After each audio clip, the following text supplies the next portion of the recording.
Huwag natin hintayin na tayo ay mapuna. Na kayo ay punahin. Ipasisilip ko lang kung ano yung in-upload ni Yang Mi para sa kalaman po na lahat. Ayan po. Naka CB gown si Krista. Eh, hindi pa nga nailalabas ni Kalinga Prab sa kanyang vlog. Siya namang nilabas mo. Kaya, nag-comment si Kalinga Prab doon. Pakitanggal na po muna kasi hindi pa na-upload ang vlog. Wala namang masama sa pagsita. Ang akin naman dito, eto, ini-address ko na rin po sa lahat ng mga reaktor. Ano po? Lesson learned. Ano po? Huwag na po nating hintayin. Kasama ko dyan. Huwag na nating hintayin na tayo ay sawayin ni Kalinga Prab.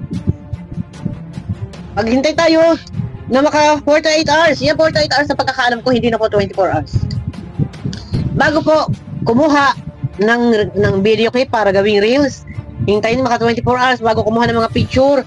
Para naman excited po na mapanood. Ang nangyari po niya, nakagaya niya na po, 1 hour pa lang po na i-upload ni Yang Mi. Pero, meron na pong 1K likes. Ay kung hindi pa ito nagapan, hindi, ang dami na makakakita niyan. Ay nakapublic itong post na to. Ano? So, alam na nila na merong ganong ganap. Merong ganong naka mini gown. Alam na ang ganap. Kasi inunahan ninyo na mag-upload ng mga ganyang picture. So, hindi na surprise yun para sa mga viewers. Yung i-upload ni Kalinga Prab. Kasi, meron kayong behind the scene. Nakakakuha kayo ng mga ganitong larawan. Behind the scene, pinapasa sa inyo. Ay, hindi na tama po yun.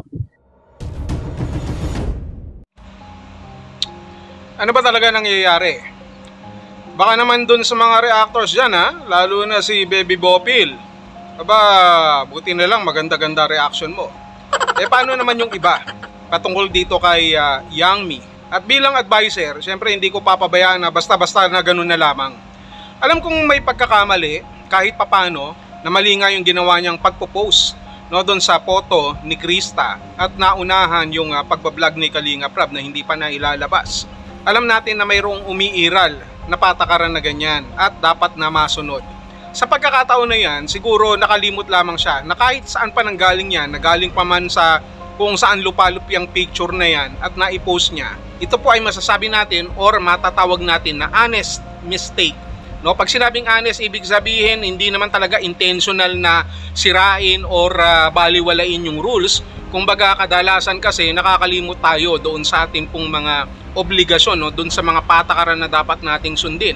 Siguro dahil sa sobrang excited, no, na makapag-share nitong aking kaibigan na si Yang Mi, at bilang advisor na rin naman, nais kong iparating sa inyo na hindi naman ganoon kabigat.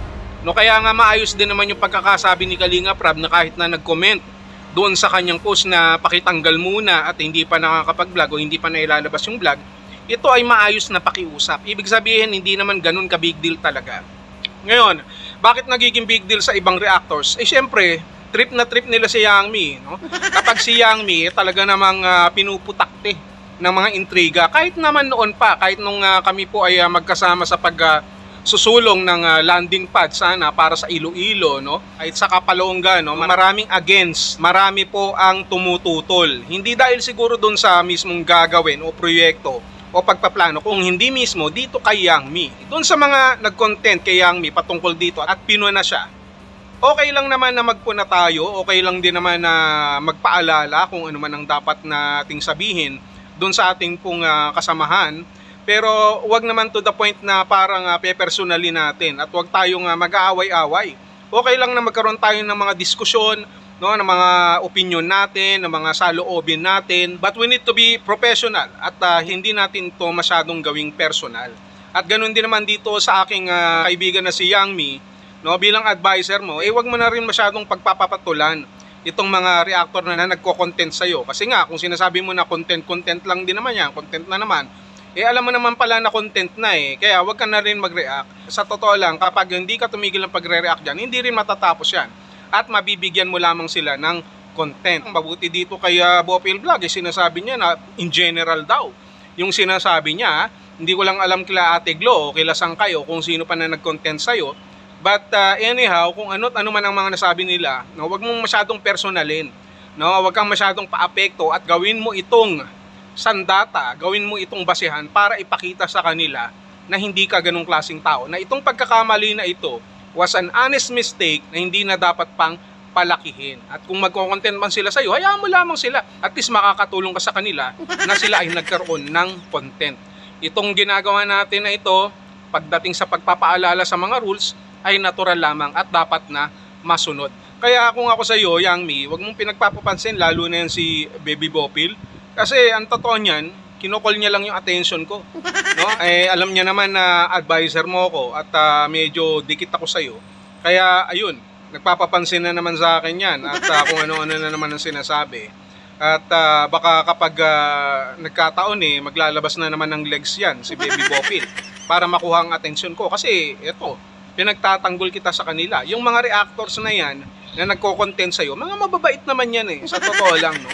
Pero kailangan nilang mag-content din. Kung alam mo sa sarili mo na wala kang masamang ginagawa, na hindi mo intensyon yung ginawa mo, no, yung pagpo-post na yun, hindi ka dapat maapektuhan. At dito naman kay Ma'am Beng de la Cruz ba yun? Wala ka rin bang content? Sige, okay na yan, no?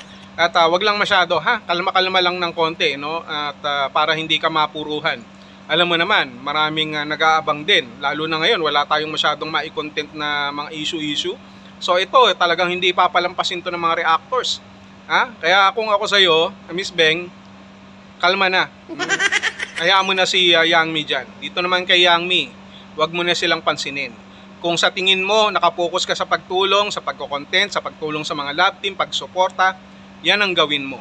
Huwag kang mapipikon, huwag kang masasaktan, at ituloy mo lang kung ano yung sa tingin mo na maitutulong mo sa programa ng Kalingap. Don't concentrate on negative issues, just concentrate on the positive issues. Para naman mag-iyakan yung mga basher mo at gumamit sila ng mga tissues. Yun lang naman yun Ganun lang kasimple yun, Yang Mi. Kaya huwag kang mag-alala, nandito lang ako, Yang Mi. Kaya Bopil, kila Ate Hayats, kila Sangkay Lons, Ate Glo, huwag kang mag-alala, ako bahala dyan. Lalo na kay Bopil. Naku, paiiyakin natin yan si Bopil. Okay? Yang Mi, smile, chill. Huwag mo na silang sagutin, huwag ka na rin magparinig. Okay na yan. Okay na yan, Chill.